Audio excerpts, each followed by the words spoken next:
Boa noite a todos. Boa noite. É um prazer voltar aqui, estar com vocês de novo. Hoje a gente vai conversar um pouco sobre o giro punitivo no Brasil.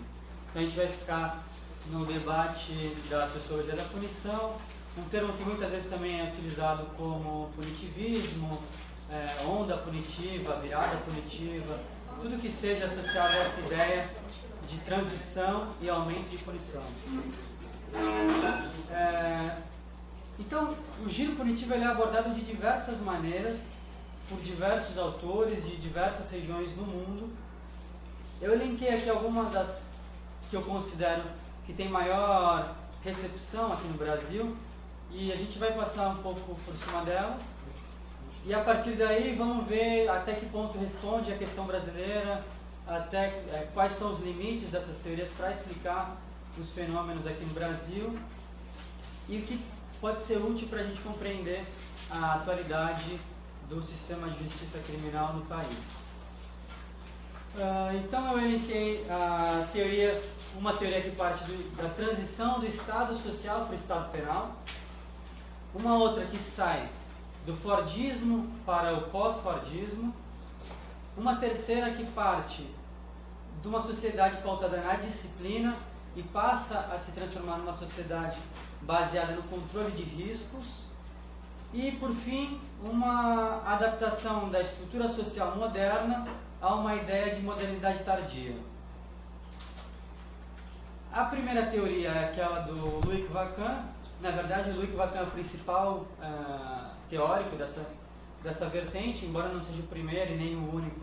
Ele é o autor com maior espaço aqui no Brasil. A sua obra se chama Punir os Pobres. Aqui eu deixei o subtítulo em inglês, porque eu acho que dá para a gente pegar a ideia central da teoria dele nesse subtítulo. Então, o governo neoliberal da insegurança social. E é bem nesse sentido que ele vai trabalhar as relações da penalidade, da sociedade, enfim. Então, para Wacquin, ele analisa uma transição de modelo político que começa no estado de bem-estar social e dá lugar ao neoliberalismo. Nessa transição, esse novo modelo político privilegia os investimentos em prisão e em atividade de repressão. Então, todo o investimento mas basicamente há uma inversão no investimento público. Então, há uma redução daquele investimento prévio em social, investimento previdenciário, e passa a se privilegiar esse investimento nas atividades de repressão.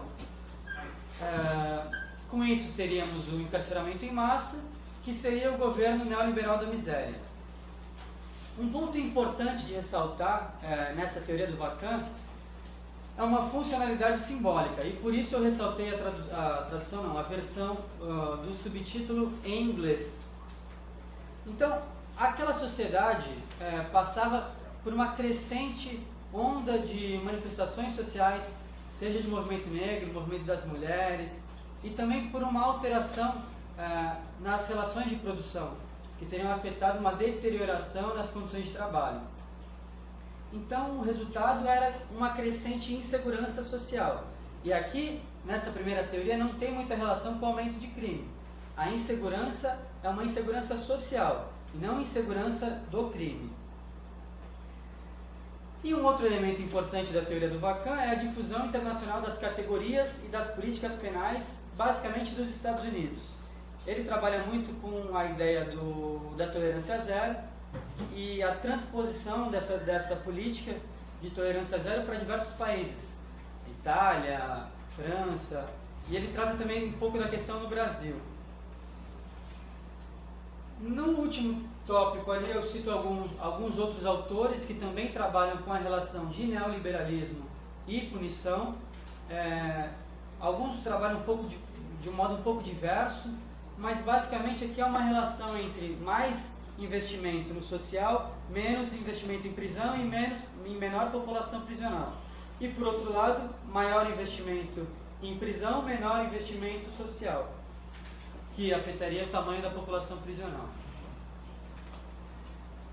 A segunda teoria que eu vou passar aqui é aquela penalidade pós-fordista. Então, o principal expoente dessa teoria é o criminólogo italiano Alessandro De Giorgi. Essa obra também é traduzida para o português. Se eu não me engano, o nome é A Miséria Governada pelo Sistema Penal, alguma coisa nesse sentido. E eu deixei aqui o título original em italiano, que, mais uma vez, dá uma ideia mais próxima do que ele desenvolve, do que o autor desenvolve na obra dele.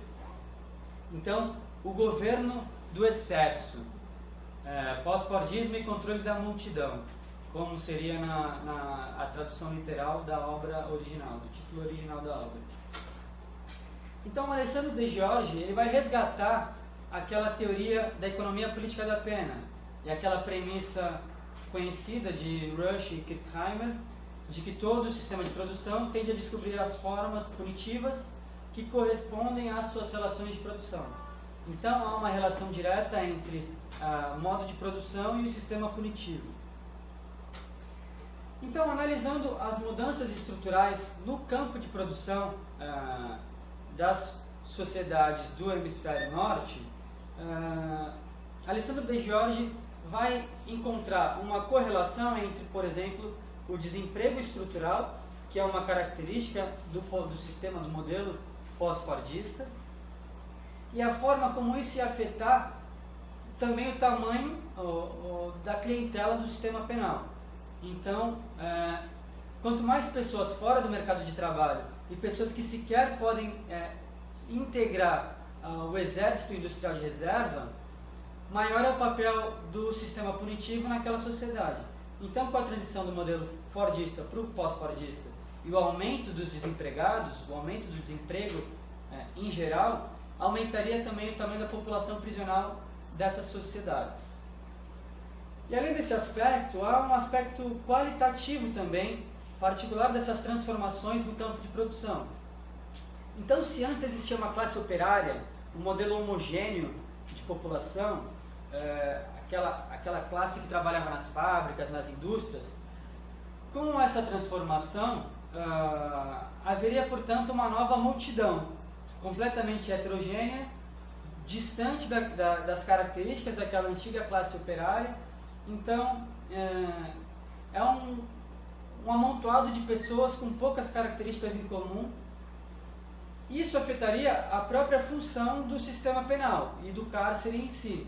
Então, se antes o cárcere funcionava para disciplinar, como uma disciplina fabril, a transformação do corpo daquelas pessoas que se recusavam a se inserir no mercado de trabalho e na ordem capitalista, esse novo modelo, essa nova ordem social, não demandaria mais essa disciplina corporal, mas demandaria mais um controle. Então, o sistema penal passaria a atuar nessa lógica de controle.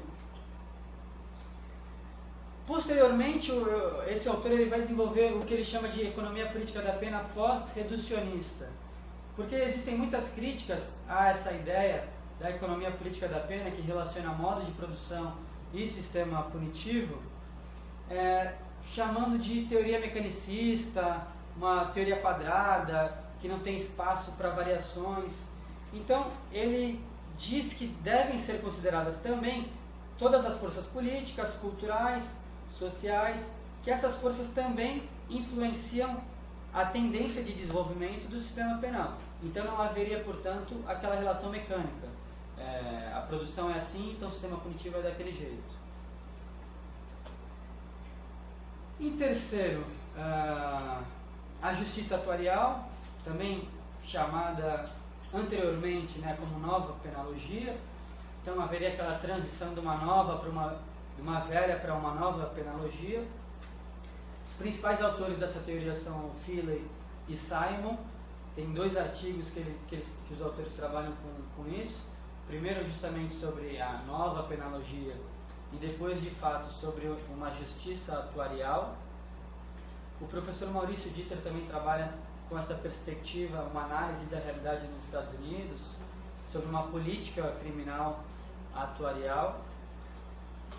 Então, ainda que os autores principais, o Feeley e o Simon, não sejam tão claro em relação à razão das mudanças desse modelo de justiça, em regra, a gente apresenta um trabalho empírico feito pelo Robert Martinson, de que nada funciona. Então, de que a cadeia não funcionava, os níveis de ressocialização eram extremamente baixos.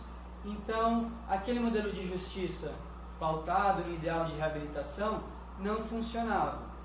Então, com isso, há uma mudança discursiva. Se antes existia o discurso pautado na retribuição e no diagnóstico clínico, passa-se a falar, então, a trabalhar com uma lógica de risco e probabilidade. Essa mudança discursiva afeta, com certeza, o próprio objetivo do sistema penal. Então, se antes buscava-se eliminar a criminalidade e buscava-se promover a ressocialização daqueles sujeitos presos, passa-se agora a trabalhar a partir do controle eficiente do próprio sistema. Então, não são os resultados, a transformação do sujeito que está na prisão, mas é o próprio funcionamento da prisão em si que importa, o controle desse sistema, e a gestão de risco, uma gestão eficiente de risco. As técnicas que vão determinar o funcionamento desse modelo seriam basicamente uma classificação de sujeitos em grupos de risco, então um grupo de maior risco, outro grupo de menor risco, e a partir da determinação do nível desse risco, haveria a chamada incapacitação seletiva. Então, os sujeitos de maior risco seriam tratados na prisão, no cárcere, porque há um maior controle para aquelas pessoas que oferecem maior risco.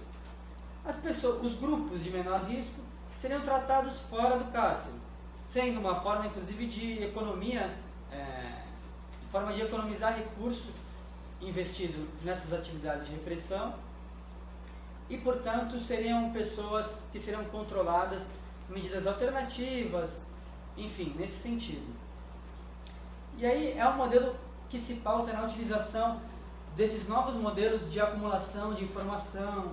Então, há a presença de softwares de análise de dados, um sistema completamente tecnológico, enfim, completamente moderno. Por fim, a penalidade que eu destacaria seria aquela tardo-moderna, que o principal autor é o David Garland. O livro dele também é traduzido para o português, como A Cultura do Controle.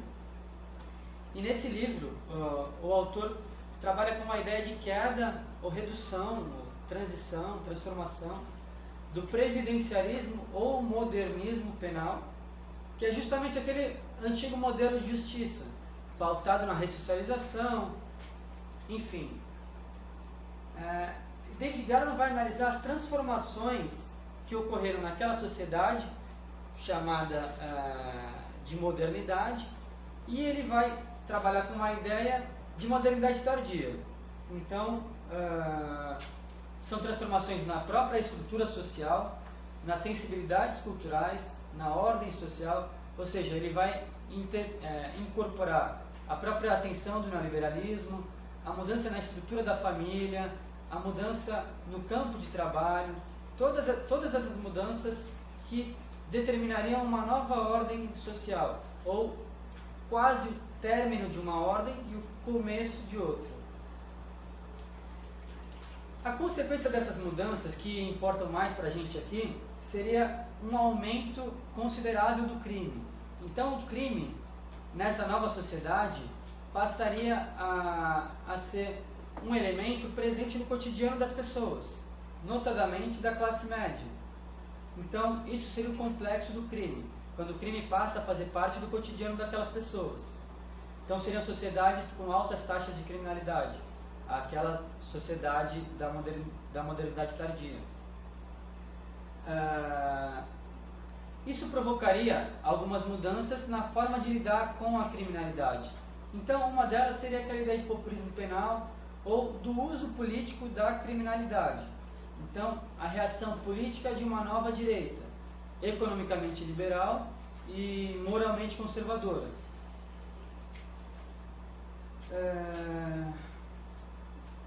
Essa nova direita ia tentar utilizar o crescimento da criminalidade e o descontentamento daquela classe média para angariar voto.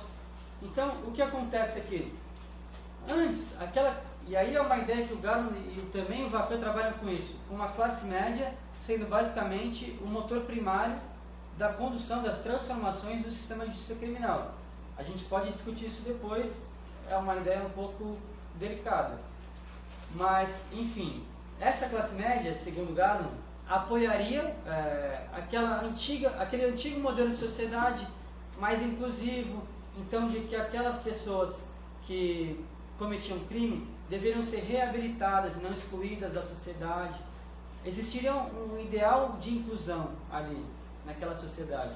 E quando o crime passa a fazer parte do cotidiano daquelas pessoas, elas abandonam essa ideia. Então, elas passam a não tolerar mais o crime e o criminoso. O que é um elemento que vale destacar aqui, que o Garland trabalha com a ideia de limites do Estado soberano. Então, quando o crime passa a se tornar parte do cotidiano dessas pessoas, o Estado demonstra que ele não pode lidar com essa questão sozinho, que ele não vai ser capaz de acabar com a criminalidade. Isso vai afetar a inclusão da própria sociedade civil para tentar minimizar esses efeitos. Ou seja, a sociedade também deveria fazer parte desse controle do crime, dessa gestão da criminalidade para minimizar os efeitos sofridos pela própria sociedade. Então, com isso, haveria a ideia de criminologia da vida cotidiana e criminologia do outro. A primeira trabalha com uma ideia de de prevenção situacional. Então, aqui se trabalharia com a ideia de crime como uma escolha racional. Então, isso é mais associado àquela ideia de colocar câmera em todos os lados para controlar o acesso de pessoas, para fiscalizar, como se aquela fiscalização, aquele controle fosse o suficiente para determinar que certas pessoas que antes achariam capazes de cometer um crime não assumissem o risco, porque estariam sendo mais controladas. Então, é uma mudança no ambiente e que a própria sociedade faria parte disso. Por outro lado, a criminologia do outro se refere mais a uma tática de guerra, a um combate ao outro, a um monstro. Aquelas pessoas descendentes das pessoas que recebiam a ajuda do governo, que não trabalhavam. Então, quando aquela sociedade abandona o estado de bem-estar social e aumenta aquele preconceito, aquelas pessoas lá são beneficiárias, não trabalham, não têm amor ao trabalho, não são trabalhadoras, os filhos dessas pessoas são vagabundos, usuários de drogas, essas pessoas não têm o que você fazer para trazê-las à sociedade, porque elas são desse jeito. Então, é enfrentamento, então é prisão. Então, aqui a gente endurece o combate ao crime. Então, essa seria a contradição. Ao mesmo tempo que o Estado se demonstra incapaz de lidar com a questão criminal, ele aumenta a atividade de repressão para poder mostrar que, olha, tudo bem, se eu sou incapaz de acabar com a criminalidade, eu estou fazendo o máximo, estou fazendo o possível, e eu vou fortalecer esse combate ao crime. E agora eu vou trabalhar com algumas críticas que são feitas a essas teorias e a uma ideia de punitivismo, de giro punitivo. Se vocês tiverem alguma dúvida, fiquem à vontade também para colocar. Pessoal, nesse caso, geralmente, isso é uma enfermidade, né? Muitas pessoas fazem uma crítica ao Bolsa Família. Exato. A Bolsa Família é como se fosse aquele estado de bem-estar social, então com muito incentivo, auxílio, recurso fiscal para atividades de assistência social, e aquelas pessoas como mal vistas, como pessoas que não trabalham, como pessoas que não prezam pelo trabalho e não querem acrescentar àquela sociedade, e os descendentes daquelas pessoas são vagabundos, são usuários de droga, mais ou menos essa ideia. Então, afinal, que punitivismo? Que giro punitivo? Alguns autores apontam limites nessas teorias, numa escala global. Roger Matthews aponta punitivismo, punitiveness, como um conceito caótico, e assim também trabalha Tomry, dizendo que é um conceito vazio, uma espécie de conceito coringa, que serve para falar alguma coisa que não consegue ser bem definida. Então, uma dessas críticas diz respeito à existência de uma só penalidade no mundo. Então, tá bom, a gente está falando de uma tendência global, só que peraí, isso acontece em todos os países, em todas as regiões do mundo? Então, os autores que eu citei aqui apontam justamente esse outro lado da moeda, ou seja, eles verificam o funcionamento de uma outra lógica do sistema penal, que não seria essa lógica da penalidade neoliberal, ou enfim, que não teria essa expansão da população prisional, esse endurecimento do combate ao crime. Em segundo lugar, para classificar, tá bom, então o que é o giro punitivo, o que é o punitivismo? Muitos autores trabalham com uma ideia de excesso punitivo. Então isso terá ligado a uma desproporcionalidade da punição em relação ao fato criminoso. Isso estaria ligado ao aumento de dor e de sofrimento causada pelo sistema penal. E aí a gente para pensar, tá, e quando o sistema penal não produziu dor e sofrimento? E o que vai definir a proporcionalidade? Se essa proporcionalidade é sempre relativa, ela sempre vai variar de acordo com a sociedade que ela está, de acordo com um aumento, diminuição de crime. Não existe um padrão histórico de proporcionalidade entre a resposta punitiva do Estado e um delito e um fato criminoso. Então é muito difícil classificar punitivismo ou giro punitivo dessa maneira. Outros autores passam a tentar classificar pela negação, ou seja, se não é pelo excesso punitivo, é pelo oposto de tolerância, ou seja, é um Estado, são políticas penais que não são mais tolerantes. Só que aqui o problema é o mesmo. Tá bom, então, como a gente vai definir o que é tolerante, se também a gente vai ter que se limitar àquela ideia de proporcionalidade? Para definir o que é tolerante, a gente consegue definir o que é punitivo.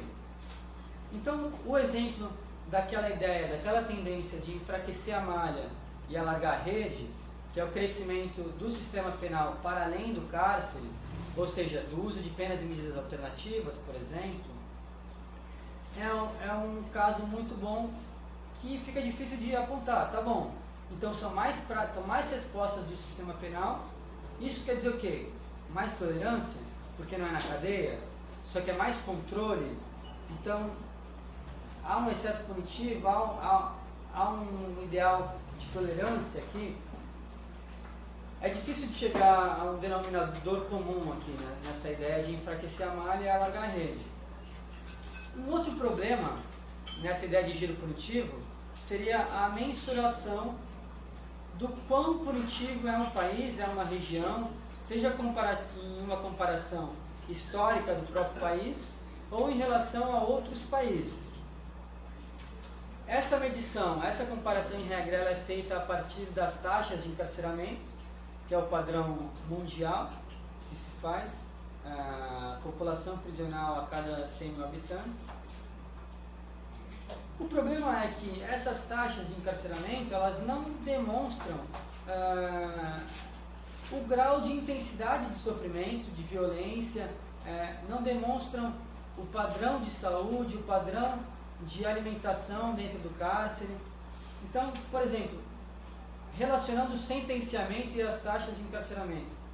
Aqui, é possível que exista um país com uma tendência de aplicação de sentenças condenatórias menores, de duração mais curtas, só que uma frequência maior. Por outro lado, existem países com tendências de aplicação de menos sentenças condenatórias, mas essas sentenças condenatórias são mais duradouras, são mais longas. O que aqui seria mais punitivo ou mais tolerante? Punir mais por menos tempo, punir por mais tempo, mas punir menos? E as taxas de encarceramento também não apontam quais são os crimes que aquela população prisional tem abrigado, tem enfrentado. Então, a gente pode verificar países com populações prisionais muito grandes, mas com crimes, basicamente, tráfico de drogas ou delitos patrimoniais. Eu não sei se vocês conhecem algum exemplo assim. E por outro lado, você pode ter países que enfrentam uma criminalidade mais violenta. Então, homicídio, estupro, violência doméstica. Só que isso não vai estar apontado na comparação entre a taxa de encarceramento entre dois países. Existe também um outro problema, que é quando essa punição, quando esse controle sai do cárcere, ou seja, aqui eu posso dar o exemplo do Brasil, dos autos de resistência que a gente conversou da última vez, então não vou voltar muito nesse assunto, mas há uma tendência também de que quando essa punição, essas estratégias de controle, de contenção, de repressão, elas extrapolam os limites não só do cárcere, mas do próprio sistema penal. Então, por exemplo, há uma tendência na Europa muito grande da utilização de centro de detenção de imigrantes, expulsão e deportação desses mesmos imigrantes. Então, são instrumentos de controle, de limitação de espaço, de exclusão, que, mais uma vez, não estão inseridas nessas taxas de encarceramento. E aqui a Espanha é um exemplo disso. Então, um país que começou a reduzir a taxa de encarceramento pelo aumento dessas outras medidas com os imigrantes, que hoje em dia são o foco principal do sistema penal, do sistema punitivo na Europa, em países como Itália, Grécia, enfim, e a própria Espanha. Então, ou seja, a gente anda, mas fica difícil de definir o que é o giro punitivo, o que é o punitivismo, existe isso, não existe. Eu acho que é mais fácil compreender esse giro punitivo a partir de aspectos quantitativos e aspectos qualitativos, que em regra caminham junto, em regra. Então, esses aspectos quantitativos seriam o encarceramento em massa em si, a expansão da população prisional, mas também o próprio transencarceramento, então que seria o aumento daquelas medidas e penas alternativas, por exemplo. Por outro lado, em relação aos aspectos qualitativos, haveria aquela questão da deterioração das condições de cumprimento de pena. Então, um endurecimento dessas condições de cumprimento de pena. E, além disso, uma transformação da lógica do cárcere. Então, um denominador comum naquelas teorias que eu apresentei é justamente a transformação da finalidade da cadeia. Então, a prisão antes funcionava a partir do ideal de reabilitação, buscando a ressocialização dos presos, e agora ela teria sido transformada em uma prisão-depósito. Então, sem atividades capacitantes, que é simplesmente uma medida de contenção, de neutralização e de depósito em si. E uma ideia muito interessante também, essa autora Rubin trabalha com uma ideia de camadas penais. Então, quando a gente para pensar, bom, isso é punitivo, isso é tolerante, isso é controle, isso é repressão, essa autora apresenta bem essa ideia de sobreposição de camadas, de estratégias, de tecnologias do sistema penal que coexistem. E pouco a pouco uma vai substituindo a outra. Mas não se trata de um movimento brusco, onde uma velha penologia dá lugar à nova penologia. Então, uma penologia tolerante dá lugar a uma penologia fundamentalmente punitiva. Então, é uma forma de tentar minimizar a utilização dessas polarizações entre punitivo e tolerante, novo e velha penologia, enfim, moderna ou pós-moderna, tardo-moderna, e tudo quanto é característica que vai nesse sentido. Então, daí agora a gente passa para uma abordagem em relação ao Brasil.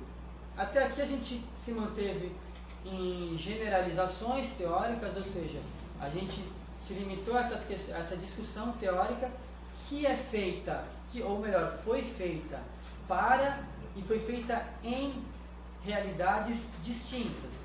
Ou seja, são teorias que, em regra, foram feitas na Europa, nos Estados Unidos, e que fazem questão de frisar isso. Garland, por exemplo, quando ele escreve o livro dele, A Cultura do Controle, ele é muito claro ao enfatizar uma análise muito concentrada nas tendências dos Estados Unidos e do Reino Unido. Então, Garland não chega e fala, isso acontece no Brasil, ou isso acontece na Argentina, enfim.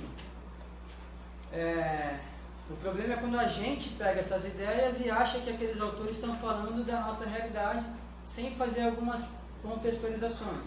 E é justamente essa necessidade que a gente deve fazer, para evitar transposições discursivas que não vão dar conta de explicar a nossa realidade.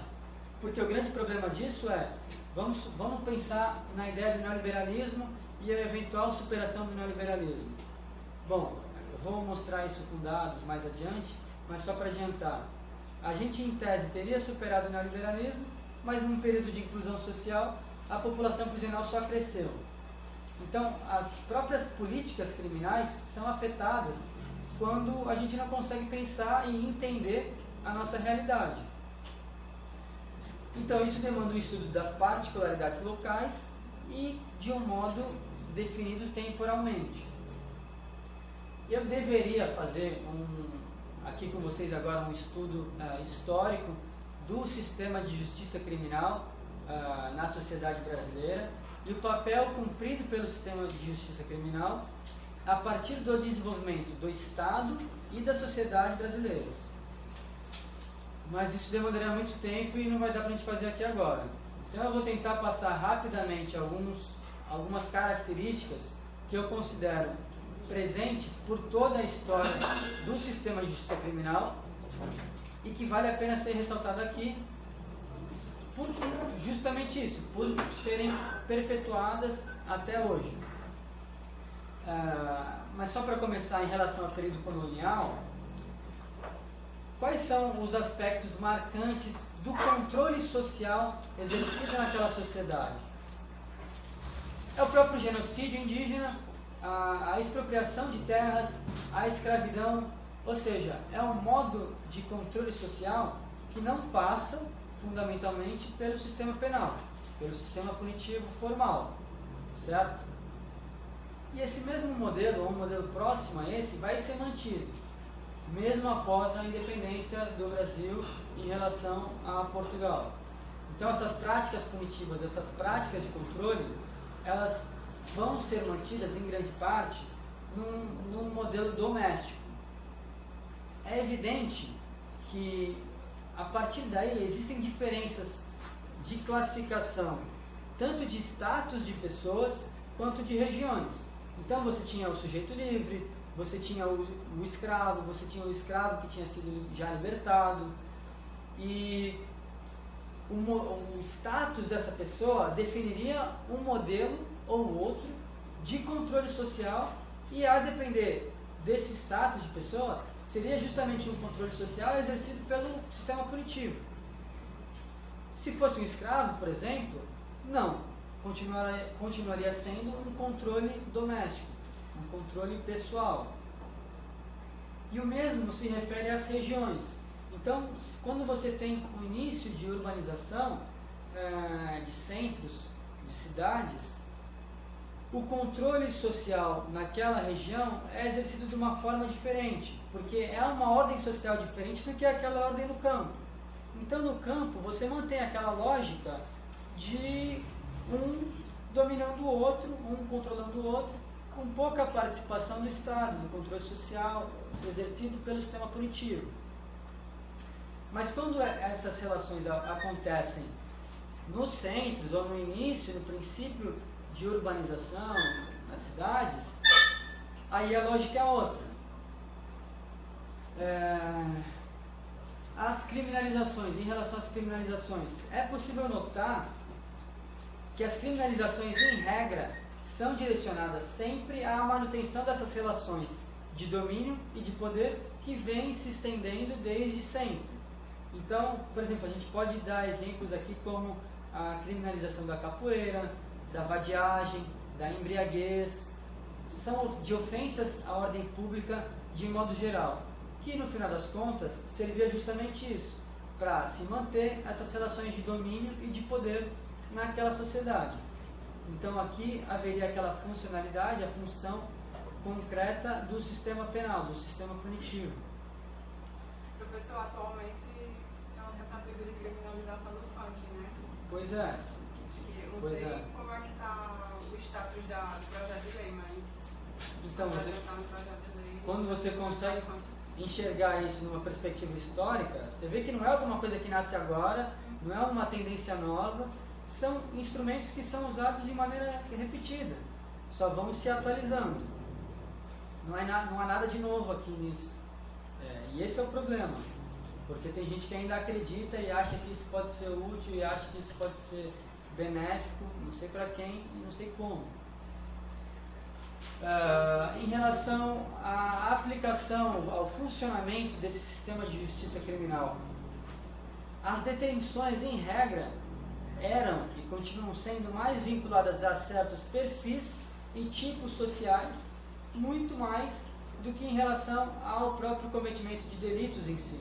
Então, por exemplo, como é hoje o caso das drogas, você tem uma abordagem que é direcionada pelo tipo social, pelo perfil social daquele sujeito, e não a conduta duvidosa, estava em atividades suspeitas.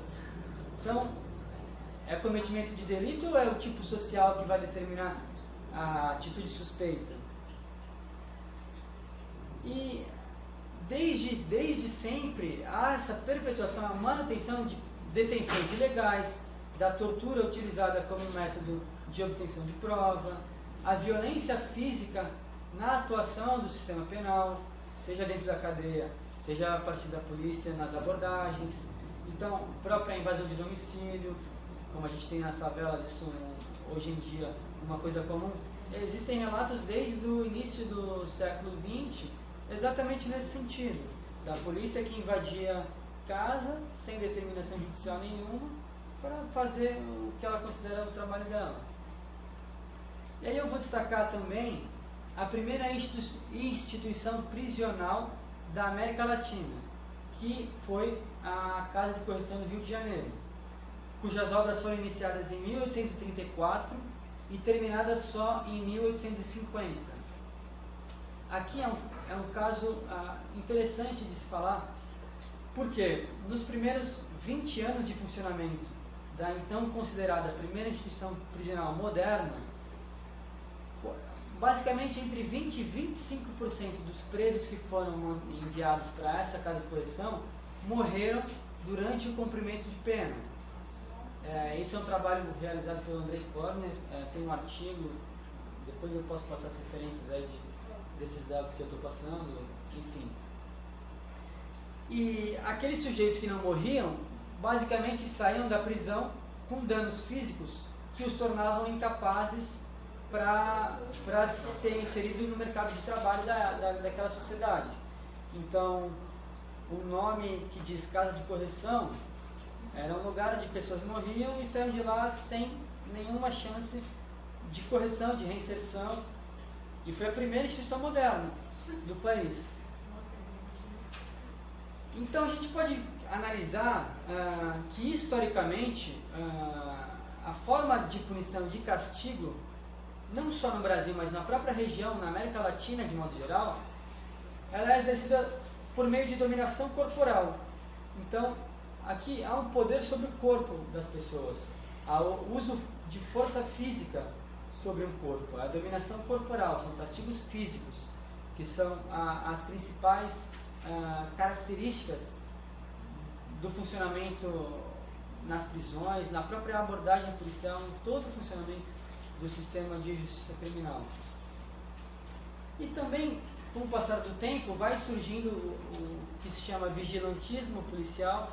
Então, quando aquelas regiões urbanas começam a dar lugar para os centros urbanos, quando as zonas rurais, desculpa, não lembro o que eu falei agora, quando essas zonas rurais dão lugar aos centros urbanos, quando pessoas deixam de ser propriedades de outras pessoas, o que acontece? É justamente essa substituição, que passa a começar a ser maior, mais bem exercido pelo Estado.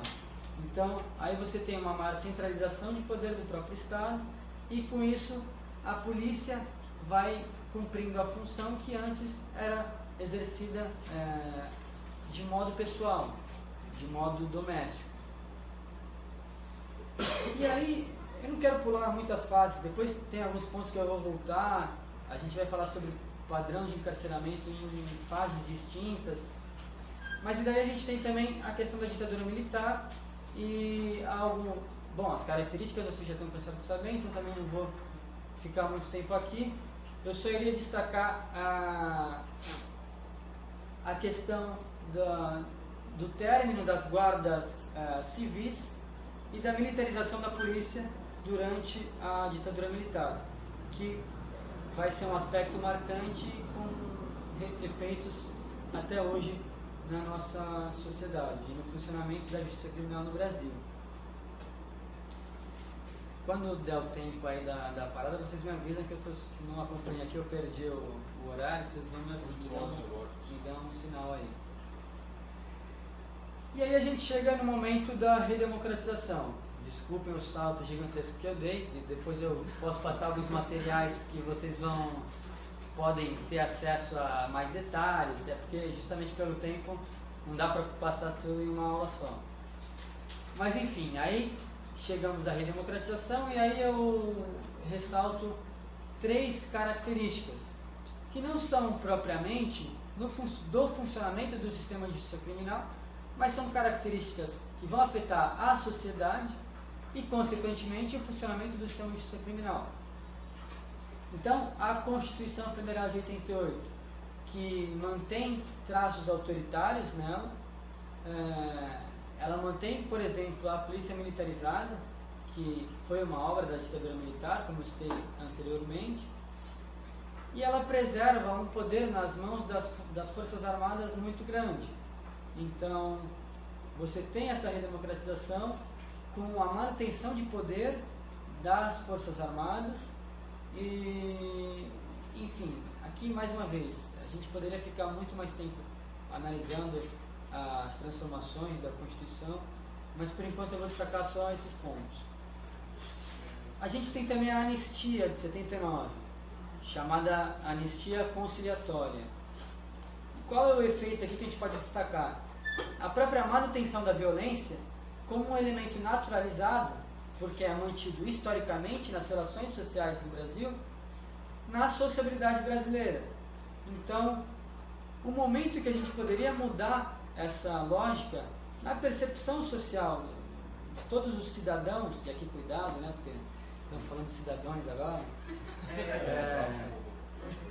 enfim, e aí, e a própria violência exercida pelo Estado. Então, quer dizer, aqui não houve nenhum sinal, não houve nenhuma resposta, não houve nenhuma amostra de que o Estado deve mudar a forma de atuação. Então, anistia conciliatória, práticas violentas mantidas, a polícia que mata mais de 5.000 pessoas ao ano, e a gente pode também tentar buscar interpretar isso como um dos efeitos dessas relações, desses arranjos políticos costurados tanto na Constituição Federal quanto na anistia. Então, por trás desses dois movimentos, há sim os arranjos políticos. E, por fim, a ascensão neoliberal. Então, a gente viveu, de fato, uma redemocratização que conferiu direitos políticos, mas não necessariamente direitos sociais. E talvez essa ascensão do neoliberalismo, paralela à redemocratização e paralela ao aumento da população prisional no Brasil, seja justamente o motivo pelo qual os teóricos, os criminólogos aqui no Brasil têm uma maior preferência pela teoria do Vacan, pela associação entre neoliberalismo e aumento do sistema penal. Então, passando um pouco agora para a atualidade do sistema punitivo brasileiro. Desse momento de redemocratização, início da década de 90, até 2016, houve um crescimento superior a 700% da população prisional, em números absolutos, e de quase 500% da taxa de encarceramento. Ou seja, não houve só um aumento absoluto da população prisional, que já é esperado na medida em que a própria população brasileira cresceu.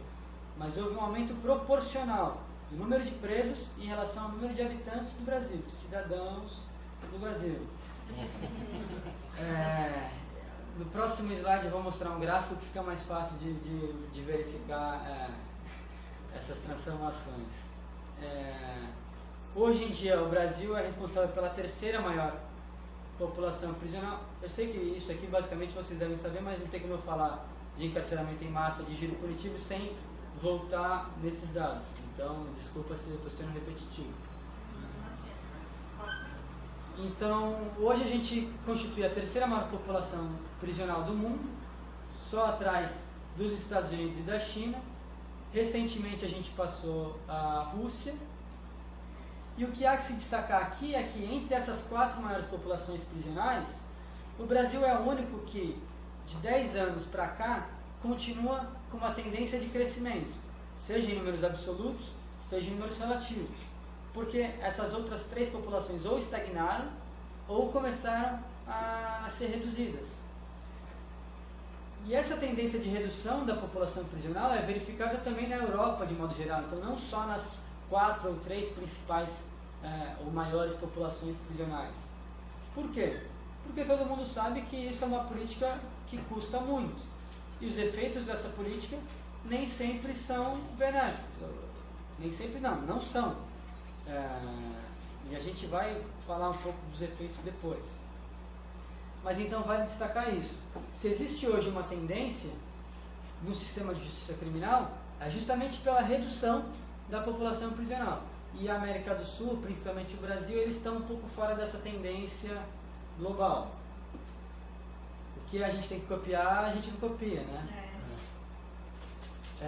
E aqui o gráfico que eu falei para vocês, a gente consegue notar um aumento mais intenso a partir dos anos 2000, ainda que tenha também um crescimento na década de 90. E aqui é interessante apontar, bom, tem uns buracos aí, justamente pela precariedade de dados estatísticos em relação ao sistema de justiça criminal, que também significa muito sobre qual é o significado, qual é a importância do sistema penal para o Estado brasileiro. Na medida em que a gente não consegue organizar dados, ou naquele período não conseguiu registrar dados para serem analisados, para serem cultivados, enfim, para serem abordados como política pública para atingir aquela população, enfim. Hoje a gente já passou dos 700 mil presos, uma taxa de encarceramento superior a 350, e é isso. E aqui é possível verificar mudanças no padrão do encarceramento. Então, eu falei da taxa de encarceramento como era um índice ruim, como era um índice que não demonstra a complexidade que tem por trás do funcionamento do sistema de justiça criminal. Aqui a gente vê uma linha basicamente reta de crescimento, porque aqui é o retrato final do ano, ou seja, o número de presos no final do ano em relação ao número da população. Aqui eu fiz uma análise, uma relação entre o número de prisões realizadas ao longo do ano e o número total de habitantes da população. Então não é simplesmente aquela fotografia final no último dia do ano que dá a última taxa de encarceramento, mas o número de prisões realizadas. E aqui a gente volta. É difícil confiar 100% nesses dados. Esses dados, em grande parte, correspondem ao período da ditadura militar. Mas, enfim, a gente vê aqui um crescimento a partir do final da década de 70, atingindo o auge no início da década de 80, e a partir daí, na segunda metade da década de 80, começa a cair as prisões realizadas ao longo do ano. E aqui a gente não vê isso. Aqui, ainda que existam poucos dados ali nesse período, a partir de 81, ali a gente vê um crescimento. E aqui a gente vê uma redução. O que explica isso então? Como com menos prisões realizadas ao longo do ano, a população prisional continua aumentando. E aí eu fiz uma análise qualitativa sobre essas prisões. Então, que tipo de prisões determinavam esse número total realizado durante o ano? Então, nos primeiros anos, a gente vê aquele quadradinho em azul, não sei se dá para ver bem aí? Aquele quadradinho em azul é a porcentagem, é o percentual de prisões por condenação. Ou seja, ainda que não fosse a maioria, tudo bem, é um número considerável se comparado à realidade atual. E aí você tem esse mesmo padrão até 78, e aí já na década de 80, o crescimento desses dois quadrados meio rosa, meio vinho, que são o quê? Esse de cor mais escura é a prisão para averiguação, e o outro é literalmente o outro, porque não tem classificação, é bem classificado como uma prisão outra, não tem nomenclatura. E é estranho, porque justamente se a gente analisar essas prisões, o que vai afetar essa mudança drástica aqui, de redução. É justamente ela que despenca. Então, e evidentemente, a partir de 88, com a nova Constituição, a gente tem o fim das prisões para averiguação. Você tem um novo padrão de encarceramento. Então, a gente passa pela judicialização dessas prisões. Se antes eram arbitrariamente determinadas pela polícia, sem nenhuma prestação jurisdicional, a partir de 88 elas mudam a forma pela qual acontecem. E isso é muito relevante, porque a gente costuma apresentar o giro punitivo no Brasil como um crescimento do uso do sistema penal e do cárcere a partir da década de 90. Só que a gente pode ver que a década de 80, ao longo do ano, mais prisões eram feitas do que o próprio começo da década de 90. Tem alguma explicação para isso? Então, é justamente esse uso das prisões para averiguação. É quando a polícia tinha maior liberdade e autonomia para prender, deixar aquela pessoa presa por tempos mais curtos, uma prisão para averiguação. E aí depois saía. Então, eram prisões, e aí até o que tem de complexo, que antes representavam mais uma ideia de controle, porque não tinha, ou melhor, tinha, mas essas prisões para averiguação não determinavam o cumprimento de pena. Então, o sujeito ficava trancafiado ali, mas logo em seguida ele era solto. Então, você tem um controle do cotidiano, do dia a dia, exercido pela polícia, sem a participação, sem a tutela do Poder Judiciário aí.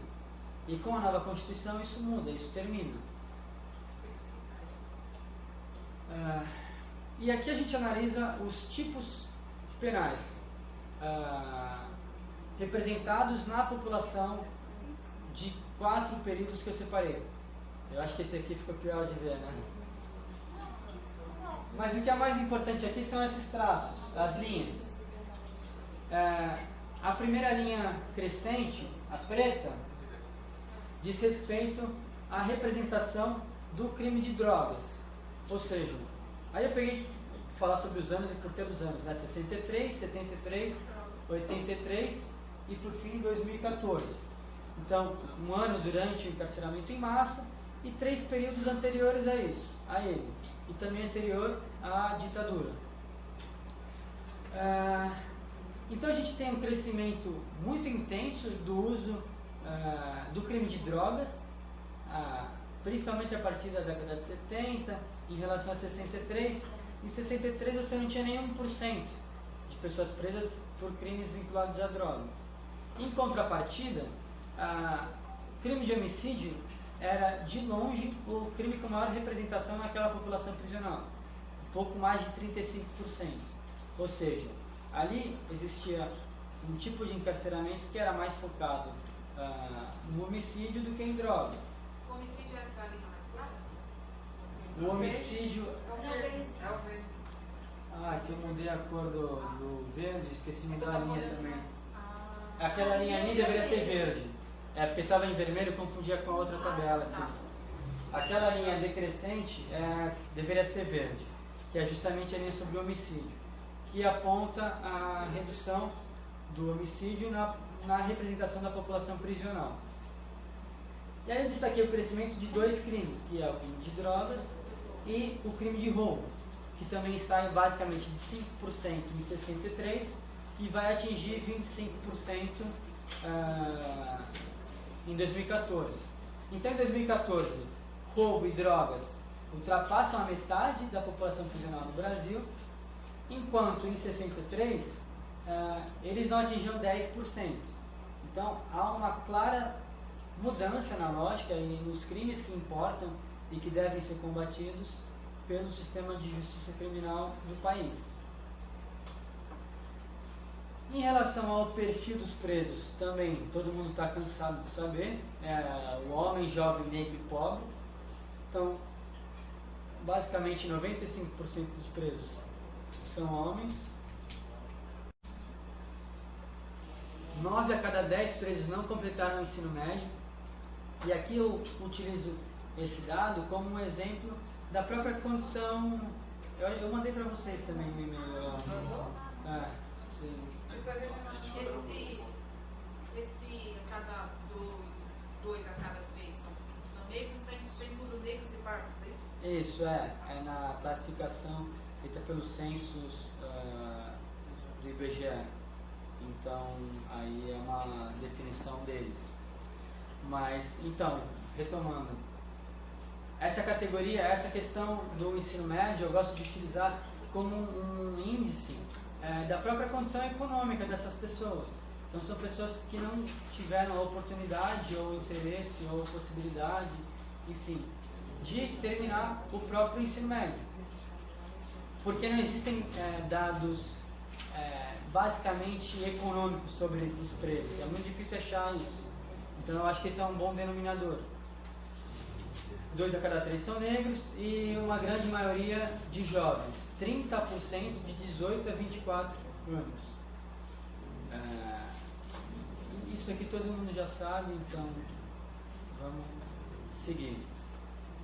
Então, aqui eu fechei essa questão quantitativa do desenvolvimento do sistema de justiça criminal, do aumento da população prisional, dos tipos de crime, quem são os presos, o padrão de encarceramento, o tipo de prisão. E agora a gente passa a analisar aquele aspecto qualitativo que eu falei. Então, até aqui, ok, há compatibilidade entre as teorias de giro punitivo e o elemento ou os elementos quantitativos na realidade brasileira. Agora a gente passa a analisar aspectos qualitativos. Então, existe essa ideia de ascensão da prisão-depósito em detrimento da antiga prisão, cujo ideal era direcionado à reabilitação. Então, eu faço novamente uma comparação entre 2 anos anteriores ao encarceramento em massa e um ano próprio do encarceramento em massa. Então, aqui são 3 colunas. As taxas em vermelho se referem aos presos trabalhando e ou estudando, que a gente pode chamar de atividades capacitantes, que são diretamente voltadas à capacitação do preso. Em cinza mais escuro, são os presos em atividades de apoio à administração penitenciária, então limpeza, atividades burocráticas, de escritório, comida, cozinha. E a última coluna são os presos ociosos, que não estão nem trabalhando, nem estudando, nem exercendo atividades de apoio ao estabelecimento prisional. Eu vou destacar que há uma diferença aqui. O ano de 2014 se refere à população prisional completa. Então, presos preventivos e presos já cumprindo pena de fato. Enquanto os outros 2 primeiros anos se referem somente aos presos condenados. Isso não foi nenhuma escolha metodológica, é simplesmente os dados que existem disponibilizados. Então a comparação é um pouco complicada, mas de qualquer forma, se a gente analisar essas colunas em vermelho, a gente vê os 2 primeiros anos, 63 e 73, que deve se frisar, era um período de desenvolvimento industrial, desenvolvimento econômico, então, justamente voltada àquela ideia de fábrica, das teorias sobre pena, mas mesmo assim existia uma porcentagem baixa de presos trabalhando e estudando. Agora, em 2014, em relação à população prisional completa, esse número é sutilmente maior, ou seja, quase 27%. E aí, se a gente fosse acrescentar ali os presos preventivos, a diferença ia ser até um pouco maior. Tudo bem, é difícil sustentar que há uma melhoria nas condições de cumprimento de pena. Mas também é mais difícil ainda sustentar que há uma deterioração em relação a esses dados. Então, hoje, por incrível que pareça, existem mais presos em atividade, estudando e trabalhando, mas ainda assim é uma taxa, é um grau, é um nível muito pequeno. E aí eu trabalho também com a questão da superlotação. Por quê? É muito difícil comparar qualitativamente a condição de cumprimento de pena nas prisões, certo? Então, como você vai mensurar o sofrimento, a dor que é vivenciada naquele ou em outra prisão? Como você vai comparar o sofrimento ali? Na medida em que a superlotação é considerada por si só uma ofensa aos direitos humanos e é um elemento que a gente pode mensurar, eu busquei analisá-lo para tentar indicar como uma categoria exemplificativa das condições de cumprimento de pena. Então, a gente vê que não há tanta variação assim. Essa é a variação nos índices de ocupação das prisões, que é completamente diferente do desenvolvimento do tamanho, do crescimento do tamanho da população prisional. Ou seja, se a população prisional faz assim, o nível de ocupação das prisões se mantém estável, basicamente entre 160% e 170%. É óbvio que isso não é positivo, é negativo, há superlotação. O que eu estou falando aqui é que o encarceramento em massa não tem necessariamente determinado o aumento da superlotação, que aqui a gente vai usar para tentar analisar as condições de cumprimento de pena. Eu não trouxe os dados aqui, mas também a gente pode falar que a superlotação ela está presente historicamente nos presídios no Brasil. Então, não é algo causado pelo encarceramento em massa. Então, desde as prisões do século XIX, os relatos já apontam situações de superlotação. Então, aí, principalmente a partir da década de 70, quando o cárcere passa a ser um objeto mais estudado nas ciências sociais no Brasil, existem vários livros, várias pesquisas que apontam essa condição de superlotação naquelas cadeias na década de 70. Em 1988, o índice de encarceramento, o índice de ocupação das prisões era de 200 e alguma coisa, 203, 204%. Depois eu passo uma lista completa de referência para vocês, podem ficar tranquilos. E, bom, 200% é mais do que 160, 170, certo? Então, quer dizer, 88, que não era necessariamente o que a gente classifica como encarceramento em massa, ainda que estivesse em vias D, era uma taxa muito maior. Tudo bem, 2015 em diante, essas condições têm piorado. Então, a superlotação hoje é quase de 200%, ela saiu daquela estagnação ao redor de 170% e hoje está próxima a 200%. E a gente também não pode ignorar as mudanças regionais, as mudanças dos presídios. Então, existem presídios com 400% de ocupação e outros bem próximos a 100%. Esse é um retrato generalizado da situação do Brasil. Mas é interessante notar que o encarceramento em massa não tem determinado diretamente uma piora nos índices de ocupação. Há também alterações nas relações internas, no interior do sistema, no sistema prisional. Então, com aquele tratamento arbitrário, agressivo, repressivo em relação aos presos, sabe-se que houve uma união entre eles, uma tentativa de minimização de sofrimento, de sentir essas condições precárias, severas, durante o cumprimento de pena. Aqui a gente pode destacar o surgimento do PCC em Taubaté, justamente nessas condições. Então, o que acontece? Quanto mais pessoa presa, as condições de cumprimento de pena, que não necessariamente são cada vez mais severas, mais desumanas, mas há com certeza cada vez mais pessoas nessas condições desumanas, nessas condições severas. Então, isso permitiu a ascensão e o fortalecimento de grupos criminosos dentro das instituições prisionais. E esses grupos criminosos dentro das cadeias, dentro das prisões, também alteraram a lógica, o padrão de relacionamento interno, seja de presos entre si, seja de preso com o staff prisional. E aqui vale destacar a questão da violência. A violência, que é historicamente um elemento intrínseco ao cárcere brasileiro, tanto entre presos quanto staff, na relação staff e preso, essa relação começa a ser um pouco modificada. É muito complexo, porque em um curto período é evidente que esses índices de violência aumentaram.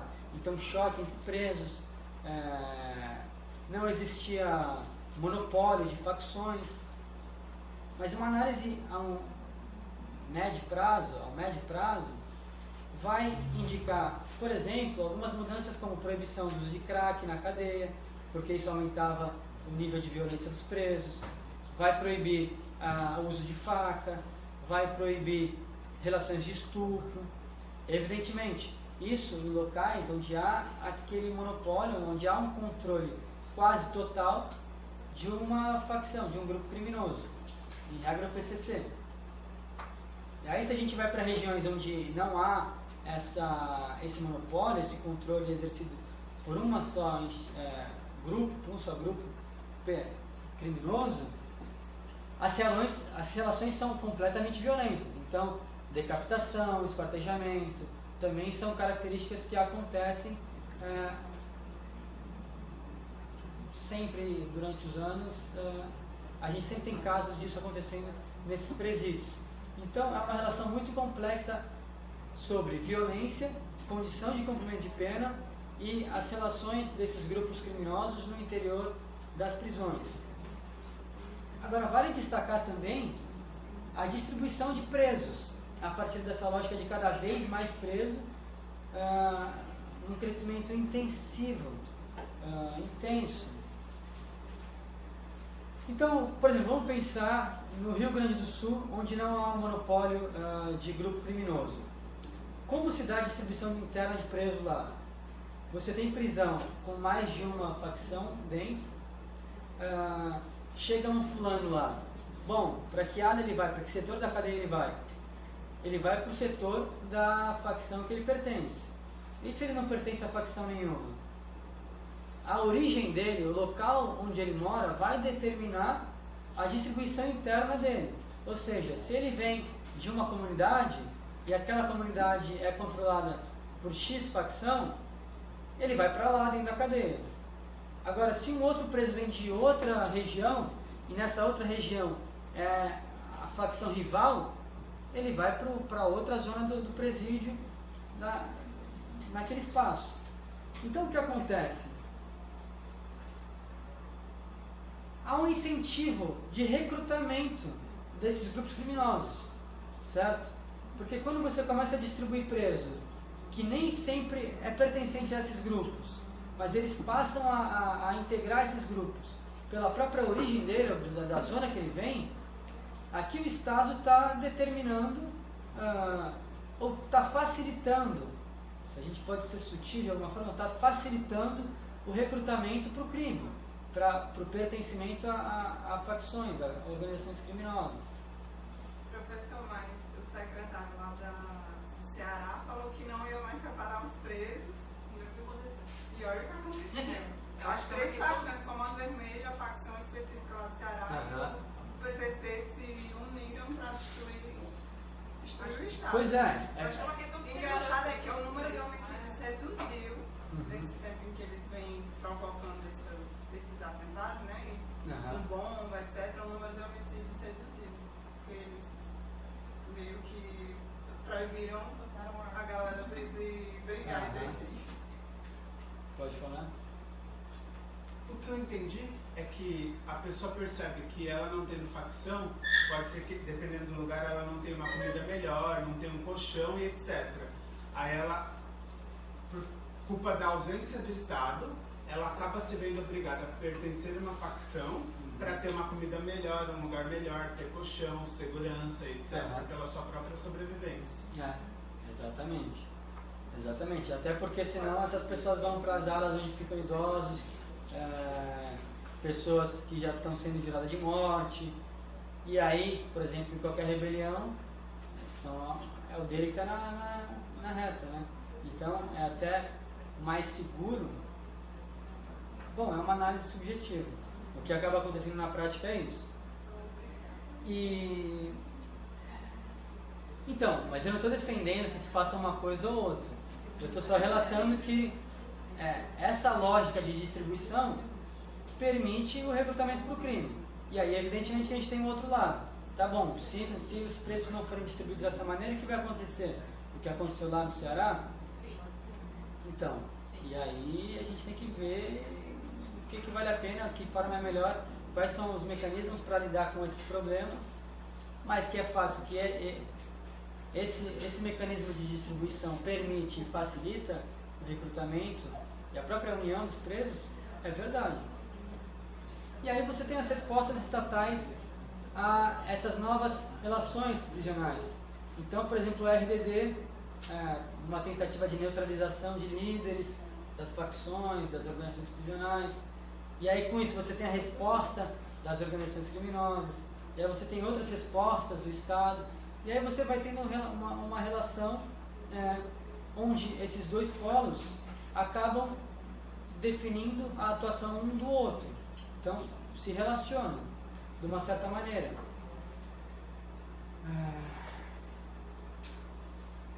E aí, se é difícil verificar uma deterioração das condições de cumprimento de pena, analisando esses três elementos que eu citei, as atividades capacitantes, a superlotação e o grau de violência, nível de violência, que aí é uma questão um pouco mais complexa, mas de tal forma, esses três elementos não apontam, sem dúvida, olha, há de fato uma deterioração nas condições de cumprimento de pena. Há sim uma intensificação da punição que vai além do cárcere, ou seja, por meio daquela letalidade policial, baseando-se em dois aspectos de neutralização do inimigo e disciplinamento coletivo, que a gente já conversou da outra vez, então por isso também não vou perder tanto tempo aqui.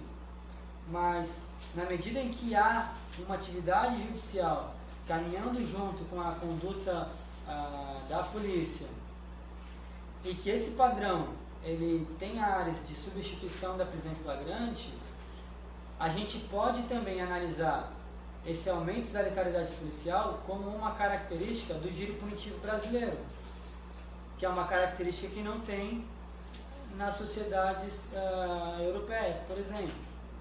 Então, aqui uma particularidade nossa que a gente deve tentar analisar em conjunto com a lógica de punição, a lógica do sistema penal em si.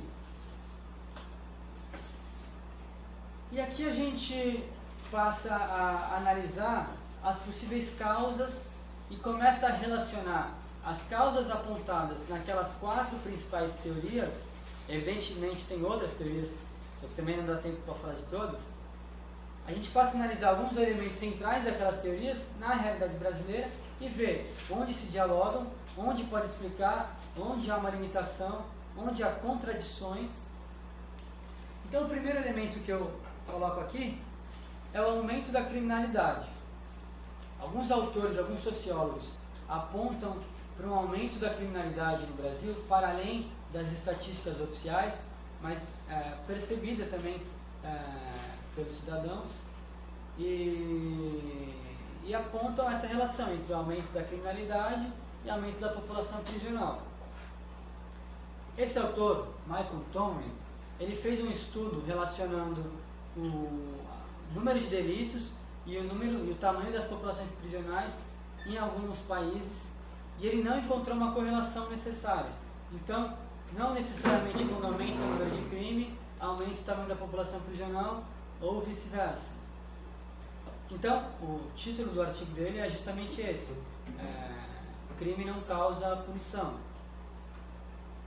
É muito interessante esse artigo, vale a pena ler depois.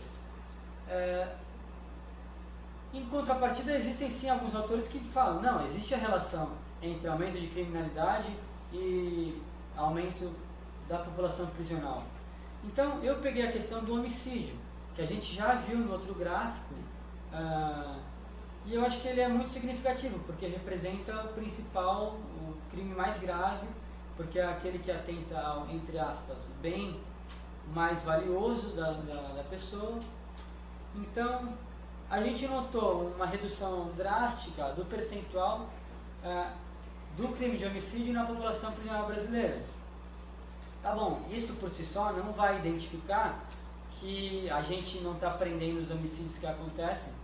Por quê? Pode ser que os crimes de droga e os crimes patrimoniais tenham aumentado numa lógica ainda mais acelerada do que o homicídio, que também cresce anualmente. Para analisar a taxa de elucidação dos homicídios no Brasil. Então, isso é um dado do CNMP de 2012, não é tão recente, mas dá para se considerar, apontando uma taxa de elucidação de 5 a 8%. E o que é essa taxa de elucidação? Quando acontece o oferecimento da denúncia, onde se consegue identificar alguém como o culpado daquele delito. Só que aí, nessa taxa de elucidação, não é considerado que aquele sujeito pode ser absolvido pela não autoria, por exemplo. Então, se a gente for ver, essa taxa tende a ser menor. Essa mesma taxa em outros países chega a 95% na Alemanha e no Japão, 80% na Inglaterra e no Canadá. Tudo bem, são países com níveis de homicídio muito inferiores ao Brasil, é verdade. Na Argentina também é um nível de homicídio bem menor, mas um país com condições financeiras mais próximas ao Brasil, em comparação àqueles países anteriores, e há uma taxa de elucidação de 45%, ou seja, completamente superior àquela do Brasil.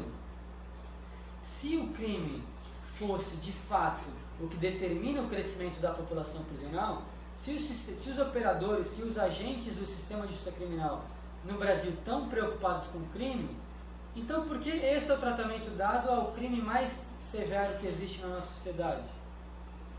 Então, eu acho difícil relacionar o aumento da punição com o aumento da criminalidade.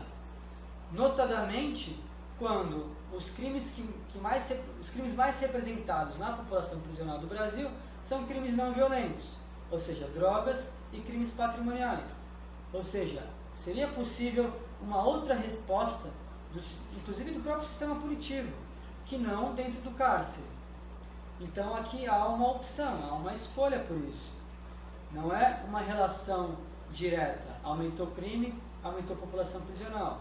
Não há. Em relação ao populismo penal, o exemplo mais utilizado na literatura brasileira sobre sociologia da punição e populismo penal é a lei dos crimes hediondos. Não há dúvida que a lei dos crimes hediondos afetou e muito na população prisional do Brasil e o próprio funcionamento do sistema de justiça criminal brasileiro. Mas tudo bem, isso faz quase 30 anos.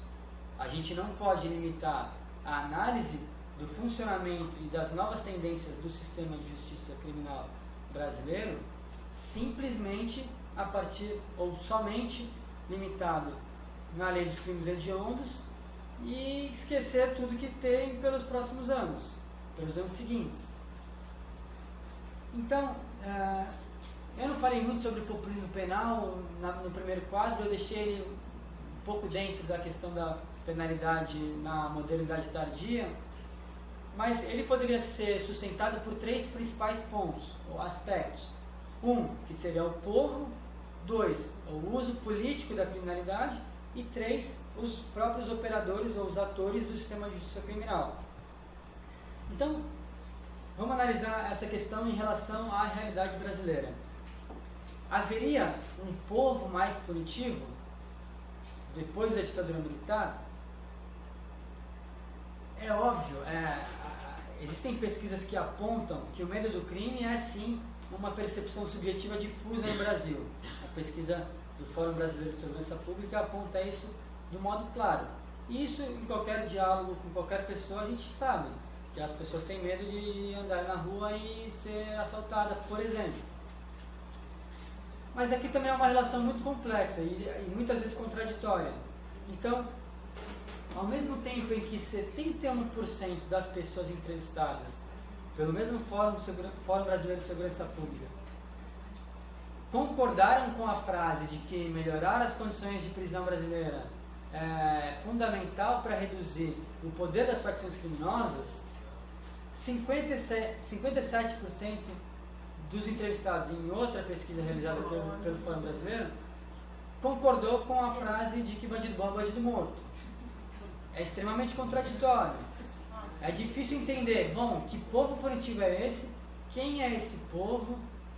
E é evidente que as pesquisas em si, quando alguém vai entrevistar uma pessoa, ela acaba colocando um debate como pauta. E nem sempre esse assunto ele é prioritário para aquela pessoa. Então é delicado, é difícil de mensurar isso também. E a própria ordem de pergunta ou possibilidades de resposta pode conduzir o entrevistado a um caminho. É muito difícil ficar pelas estatísticas de pesquisa e tudo mais. Por isso, eu gosto de usar um exemplo concreto, material, que aconteceu para além das pesquisas de entrevista e tal, de questionário, que foi uma consulta pública realizada em Niterói, em 2017, outubro de 2017. 2017 ou 2016, agora não lembro se está certo. Mas enfim, essa consulta pública se referia a uma questão: se a população concordava com o armamento das guardas municipais em Niterói. Acho que foi 2016. 2016, né? Eu coloquei errado ali. Obrigado. E é interessante notar que o não venceu com mais que o dobro do voto sim. Mais ou menos 2,5% a mais. Só que quando a gente analisa a porcentagem de pessoas que participaram desse processo, dessa decisão coletiva, é assustador. Porque 95% dos possíveis eleitores deixaram de comparecer, não tiveram vontade, não tiveram o objetivo de participar de uma decisão pública. Ou seja, simplesmente não quiseram participar daquele ato democrático, daquela opção coletiva. Então, às vezes, é mais fácil entender um povo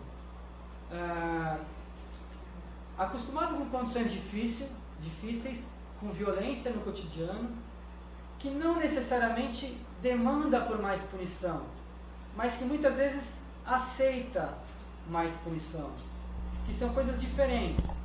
Então, não há a população como motor primário do aumento da punição, a população que quer mais prisão, que quer uma condição de prisão pior. Não necessariamente isso acontece. Mas as pessoas aceitam, acabam aceitando. Por quê? Porque tem outras prioridades. Porque tem outros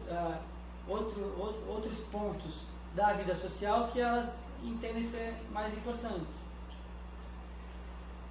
O segundo aspecto, a utilização política do medo e da guerra ao crime. Bom, o primeiro ponto que eu vou trazer aqui é um elemento discursivo. Desde a redemocratização do Brasil, diversos assuntos tiveram um momento de centralidade no debate público e no debate social, de modo geral, nas campanhas eleitorais. Então, desde a ampliação de direitos civis, direitos políticos, a crise econômica, a hiperinflação, alta taxa de desemprego, fome, extrema pobreza, combate à desigualdade social, a própria contenção da violência estatal, fizeram parte de debates públicos e de plataformas eleitorais. O que é diferente do crime como elemento central na democracia dos Estados Unidos, como é apontado pelo Jonathan Simon no livro dele. Então, aqui são realidades distintas. Não necessariamente a esfera política, o debate político, passou por esses últimos quase 30 anos pelo combate, pela guerra ao crime. Existem outros aspectos que foram mais importantes. No âmbito legislativo, o trabalho realizado pelo campus é capaz de identificar uma coexistência de normas de criminalização, de agravamento de pena, paralela a normas descriminalizantes e normas de expansão, de efetivação de direitos e garantias processuais, garantias fundamentais, tanto para o preso quanto para o acusado. E aqui a gente pode destacar então que não há uma tendência única de mais criminalização, de mais repressão. Não, também houve luta por mais direitos, que não passam pela criminalização de outros setores ou de outras condutas, mas a efetivação de direitos em si. E aqui também, essas criminalizações, elas foram, em boa parte, voltadas a crimes econômicos, a crimes contra a redução, a condição análoga a escravo, a crimes relacionados à pedofilia, a crimes contra idosos, enfim, que não são crimes necessariamente cometidos pelo padrão conhecido da população prisional, e crimes que não necessariamente afetaram o tamanho da população prisional no Brasil. Essas propostas de criminalização, essas propostas legislativas, nem sempre foram promovidas por ativistas de movimentos sociais, por vítimas buscando vingança, porque eu esqueci de mencionar isso como um outro elemento do populismo penal, que é a redução do papel dos experts e uma voz ao povo, a voz à vítima, que busca vingança, que é aquele movimento de onde está o direito da vítima. Não quero saber do direito do bandido, onde está o direito da vítima? Que é um discurso que volta cada vez mais na nossa realidade. Então, os experts, que são os pesquisadores, os membros, os profissionais do Estado, também fizeram parte e foram fundamentais nessas propostas legislativas dos últimos anos. E, por fim, essa ideia de populismo penal, onde o povo quer uma coisa e a classe política corresponde a isso, é uma ideia de democracia perfeita, de democracia plena. Então, o que a população quer, os políticos fazem. Eu acho que aqui não é assim. E aí eu tentei colocar dois exemplos que são mais simples e mais fáceis de ilustrar, que é em relação justamente à classe política a partir da opinião pública. Então, em relação ao impeachment da Dilma, durante a votação, o clamor popular foi um elemento muito elencado pelos deputados, mas nas duas denúncias contra o Temer, não. Então, ainda assim, houve também manifestação social a favor da tirada do Temer do poder. Então, houve pressão popular, houve reivindicação, só que esses deputados, ao invés de acatar o clamor popular, eles entenderam que aquele era um momento que a governabilidade, que o Brasil precisava de uma estabilidade, eram coisas mais importantes do que o clamor popular. Ou seja, não há e nunca houve em nenhuma democracia uma relação perfeita de demanda popular e cumprimento da classe política. Por fim, em relação aos atores do sistema de justiça criminal, aqui há mais um elemento muito importante. Por quê? Nos países como Estados Unidos, Inglaterra, esses atores, juízes, promotores, eles são eleitos. E não é essa a realidade brasileira. A estrutura judicial aqui é diferente. Então lá, essa votação popular acaba gerando uma relação mais próxima do público com esses atores, com esses profissionais. Eles, de uma forma ou de outra, acabam se responsabilizando ou acabam buscando corresponder a expectativas. E aí você tem uma situação de clamor popular, tem maior chance de afetar a atuação daqueles profissionais. Isso não acontece no Brasil. Aqui a gente tem os concursos públicos, completamente impessoal,